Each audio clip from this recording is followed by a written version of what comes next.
सवाल मेरा ये है, लोग ये कह रहे हैं कि इस बार भी किला ऐसा मोदी जी ने बनाया है लोकसभा का चुनाव का कि उसमें से एक ईंट भी कोई नहीं निकाल सकता है। आप इसको कैसे देखते? मैं इसको एक बात आपको याद दिलाना चाहता हूँ। आज से करीब 100-125 साल पहले एक टाइटैनिक नाम का जहाज बना था, आपको याद है ना? उसके बारे में कहा गया था भगवान भी इसे नहीं डुबो सकता।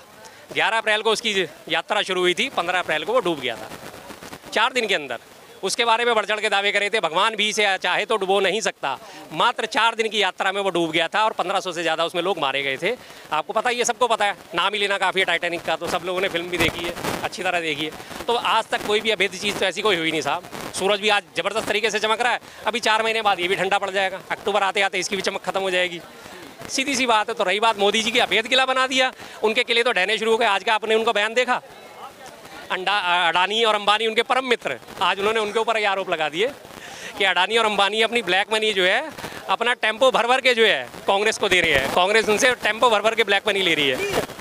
वो ये कह रहे हैं कि वो ये कह रहे हैं कि शहजादे जो है पिछले कई महीनों से जिक्र कर रहे थे अडानी अंबानी का, अब चुनाव आ गया, अब क्यों नहीं जिक्र कर रहे, अब चुप क्यों हैं? तो वही सिर्फ उन्होंने ये बात बोली होती कि चुप क्यों है, जिक्र क्यों नहीं कर रहे, लेकिन उसके साथ में उन्होंने जो बात जोड़ी वो भी तो आप उस पर काबिल गौर है ना, कि लगता है अडानी अंबानी का काला धन जो है टेम्पो में भर भर के कांग्रेस के पास पहुंच रहा है।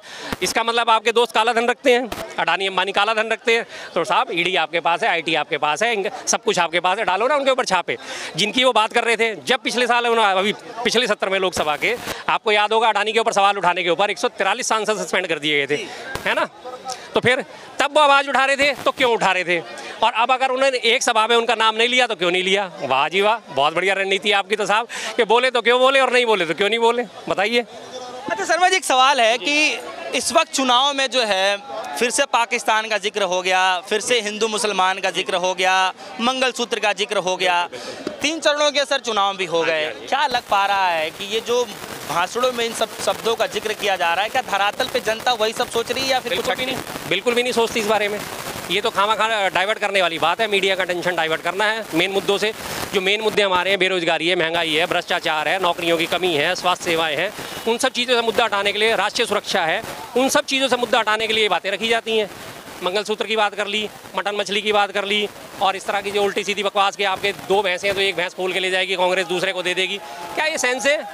इसका सीधा सा मतलब है, जो भैंस वाले बयान पे तो मुझे एकदम एक ही बात याद आई थी उनकी, कि जब कहते हैं ना कि गई भैंस पानी में, जब आदमी डूब रहा होता है या किसी का नुकसान हो जाता है तो यार मेरी तो भैंस पानी में गई, भाई गई इसकी तो भैंस पानी में, अब ये नहीं उठेगा।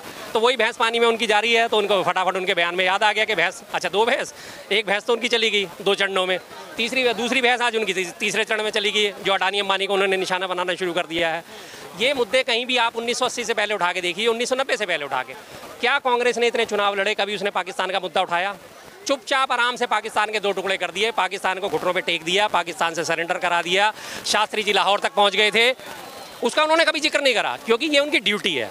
अगर मेरी कोई ड्यूटी है, मैं एक शिक्षक हूँ और मेरा ड्यूटी है मुझे बच्चों को पढ़ाना है, मैं उन्हें पढ़ाऊंगा, मैं अपने गाने नहीं गाऊंगा, मैंने ऐसे पढ़ा दिया, मैंने वैसे पढ़ा दिया। 62 का युद्ध सबको याद है, उसके 5 साल बाद ही सिक्किम में चाइना ने हमला करा था 67 में, मात्र 19 से 20वां दिन जो है 20वें दिन फतेह हासिल हो गई थी भारत की सेना को, चाइना को वापस भेज दिया था, घुटने टेकने पर मजबूर कर दिया था। और उसके बाद 1971 का आपने देखा ये युद्ध, उसके बाद 1999 में आपने कारगिल युद्ध देखा, अटल बिहारी वाजपेयी जी के सामने नहीं था ये। अब इन लोगों के पास बस्ता कुछ नहीं तो ले देके पाकिस्तान को आ जाते हैं। कभी आप कहते हो जी हमें अखंड भारत चाहिए, ठीक है जी, अखंड भारत में क्या क्या शामिल था? पाकिस्तान शामिल था, बांग्लादेश शामिल था, अफगानिस्तान शामिल था, कंधार शामिल था, ये सब चीज़ें शामिल थी, तो इसका मतलब आपको अखंड भारत चाहिए। दूसरी तरफ आप उसी अपने बयान से पलटते ही इमीडिएट आप पाकिस्तान की बुराई शुरू कर देते हो। आपको चाहिए क्या? पाकिस्तान चाहिए तो अखंड भारत बनाओ, उसे मिलाओ, उसकी बुराइयाँ करनी बंद करो, ख़त्म करो उस मसले को। आपके बस की कुछ नहीं है ना, सिर्फ आवाज़ी लफाजी करनी है, बातें करनी है, बातों का कोई और छोर होता ही नहीं। बस कहाँ से आप किसी चीज़ पे टिकते हो? कहीं टिको तो सही। अच्छा शर्मा जी, जो है 3 चरणों के चुनाव हो चुके हैं, क्या कुछ अब तक समझ में आ रहा है आम जनता? बज गया डंकाचार्य का डंका बज गया, डंकाचार्य की वापसी हो गई साहब। देखो आपको सबूत दिखाता हूँ। आज फिर कुछ लेकर के आए हैं आप। देखिए शर्मा जी जो है बिना जो है तथ्य के आते नहीं है, और देखिए आज फिर से कुछ पर्चा में लेकर के आए हैं। ये देखिए डंकाचार्य का डंका, द ऑस्ट्रेलियन न्यूज़पेपर ने छापा है, प्रधानमंत्री मोदी रेपिस्ट के साथ। पढ़े लिखे इंसान की पहचान है। ठीक है जी, ये अखबार है जिन्होंने छाना, जिनके पे अभी यहाँ खड़े हुए 2010-20 लोग कहेंगे बाहर है, मोदी जी का डंका तो विदेशों में बजता है, ऐसा डंका बजा है। दूसरी खबर पढ़िए आप, India BM has links to mass rapist. ये बाल मामला है प्रज्वल रेवन्ना के बारे में। कहाँ तक, जो जर्मनी भाग गया है, विदेश चला गया, 3000 लोगों के साथ, 3000 महिलाओं। तो बीजेपी जो किनारा तो कर रहे हैं ना, इसको कह कर किनारा क्यों कर रही है? उसी के साथ आप कंधे पे हाथ रख के वोट मांग रहे थे। अभी 15 दिन पहले जब दूसरे चरण का चुनाव था, दूसरे चरण के चुनाव से पहले आप मांग रहे थे ना वोट, उसी के कंधे पे। आप प्रज्वल रेवन्ना के हाथ मजबूत करो तो मेरे कंधे मजबूत होंगे। ऐसे कंधे मजबूत करोगे साहब? रेपिस्टों को आश्रय दे के कंधे मजबूत करोगे? बताइए। अच्छा शर्मा जी, एक बात बताएं, इस पे आतंकवाद की बात करते हैं, आतंकवाद के भी सबूत दूं साहब? नहीं, मैं ये कह रहा हूँ कि इस चुनाव के दौरान 10 साल हो गए इस सरकार को, और जनता जो है, मैं जैसे युवाओं से बातचीत करता हूँ तो युवाओं के मन में ये रहता है कि सरकार कुछ रोजगार को लेकर के बात करे। कुछ लोग जो है चाहते हैं कि महंगाई पे कुछ थोड़ा सा उनको राहत मिले, लेकिन इस दौरान चुनाव में ऐसा कहीं सुनने को मिल नहीं रहा है। बड़ी वजह क्या है? और जो है बार बार जो है हिंदू मुस्लिम पाकिस्तान का जिक्र हो रहा है, क्या ऐसी वजह क्या? तो देखिए, हिंदू मुस्लिम पाकिस्तान का जिक्र कौन कर रहा है? एनडीए कर रहा है ना, इंडिया गठबंधन तो नहीं कर रहा है हिंदू मुस्लिम पाकिस्तान। वो तो उन्होंने तो अपने घोषणा पत्र में ही सबसे पहले बोला कि हम 30 लाख रोजगार देंगे, जो कि एक बिल्कुल जायज़ तरीके से साबित हो सकता है। 30 लाख, मोदी जी के जुमलों की तरह 2 करोड़ की उन्होंने कोई बात नहीं करी कि हम 2 करोड़ रोजगार देंगे। उन्होंने साफ बोला कि 30 लाख रोजगार देंगे। 30 लाख रोजगार में सीधा सीधा आप बताइए, 3 लाख तो PSU के पद खाली पड़े हैं, वो भर्ती होते हैं। 4 लाख पद रेलवे में खाली पड़े हैं, वो पद भर्ती होते हैं। 3 लाख पद केंद्रीय सरकार में पड़े हैं। 3 और 3 6 और 4 10 लाख पद तो यही हो गए। उसके अलावा और तमाम डिपार्टमेंट्स हैं जिनमें, हाँ, शिक्षा विभाग में, हर जगह से, स्वास्थ्य विभाग में लगातार पद खाली पड़े कि जिनको भरा जा सकता है। तो उन्होंने हकीकत बयान करी ना। अब उस हकीकत से लोग डर गए तो आगे मंदिर मस्जिद मुस्लिम पे, मंदिर मस्जिद मटन पे, मछली पे, भैंसों पे मुद्दे भटकाने लगेगा। अच्छा करें, कहाँ चलेगा साहब? इनमें से इतने सारे लोग खड़े हैं। अभी ताज़ा बयान था कि तुम्हारी 2 भैंसों में से एक भैंस कोई खोल के ले जाएगा। मेरी छोड़ो, मैं तो आज आपके सबकी नज़रों में घोषित प्रवक्ता होता हूँ। आप जनता से सवाल करो, भाई तुम्हारी 2 भैंसों में हैं, या 2 भैंसों में तो तुम्हें कभी कांग्रेस खोल के ले गई थी या ले जाएगी? आप किसी से 2-4 लोगों से पूछो जरा, कोई एक अगर जवाब दे दे कि हाँ ऐसा कुछ था तो बात समझिए। रही बात ये कहते हैं मंगलसूत्र की बात करते हैं, आपके मंगलसूत्र वाले बयान पे जो है आम जनता भी जो है जानना चाहते हैं कि शर्मा जी क्या चाहते हैं, मतलब क्या दिमाग में चल रहा है इस मंगलसूत्र की जी, वजह क्या होगी लाने का? कांग्रेस के बारे में फैलाया जा रहा है कि वो आपके मंगलसूत्र भी छीन लेगी। कांग्रेस वो पार्टी है, जब 1962 का युद्ध हुआ था, इंदिरा गांधी जी ने अपने सारे गहने दान कर दिए थे, ताकि था उनका 336 ग्राम सोना था, जैसा कि एज पर रिकॉर्ड मिलता है। 336 ग्राम सोना उस वक्त के हिसाब से कोई बहुत बड़ी रकम नहीं थी, लेकिन जो भी था वो उन्होंने दान करा। और उनके आह्वान पर लोगों ने अपने आप अपने जेवर दान करे, क्योंकि उस वक्त हमारे देश के हालात अच्छे नहीं थे। मात्र 12 साल हुए थे हमारे देश को आज़ाद हुए ढंग से, संविधान बने हुए, लागू हुए 12-15 साल हो गए थे आज़ाद हुए तो 62 में। तो उसके बाद हमारी ये कंडीशन ठीक नहीं थी। उनके आह्वान पर लोगों ने करा ना, सब चीज़ें दी ना, उन्होंने तो किसी का नहीं छीना कि ज़बरदस्ती आप मुझे दो। इससे पहले आप याद करो, सुभाष चंद्र बोस जी थे, जब तक उन्होंने अपनी अलग पार्टी नहीं बनाई थी, उससे पहले उन्होंने अपील करी थी, तुम मुझे खून दो मैं तुम्हें आज़ादी दूंगा। लोगों ने बढ़ चढ़ के हिस्सा लिया ना उस चीज़ में। उन्होंने अपने फंड भी मांगा अपने हिंद सेना बनाने के लिए, उनको भी फंड खूब मिला।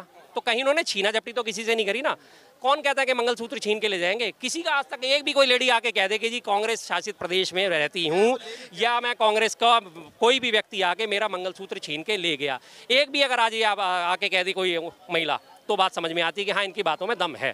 पूरे 140 करोड़ की जनसंख्या में एक महिला आके खड़ी होकर कह दे कि जी मेरा मंगलसूत्र छीन के कांग्रेस ले गई थी, बस। तो फिर चुनाव में इसका जिक्र क्यों?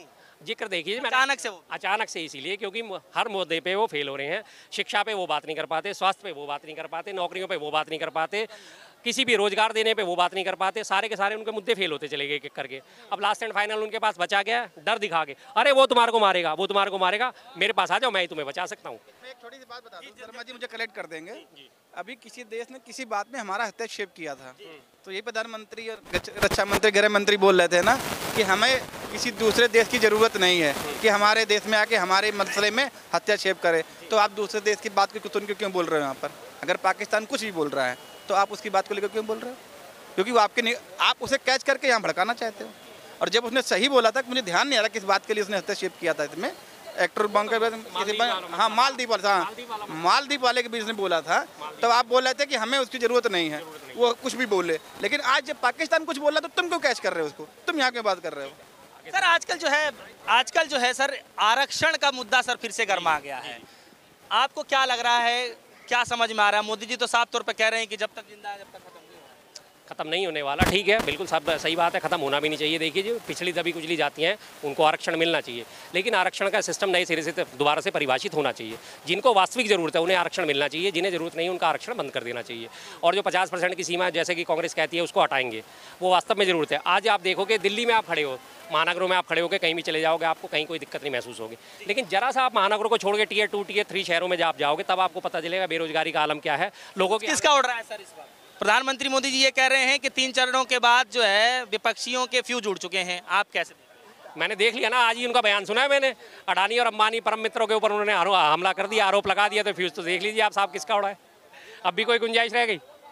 अडानी अंबानी के नाम पे तो कभी उनकी बोलती ही नहीं खुलती थी, कभी बोलते ही नहीं थे एक शब्द भी।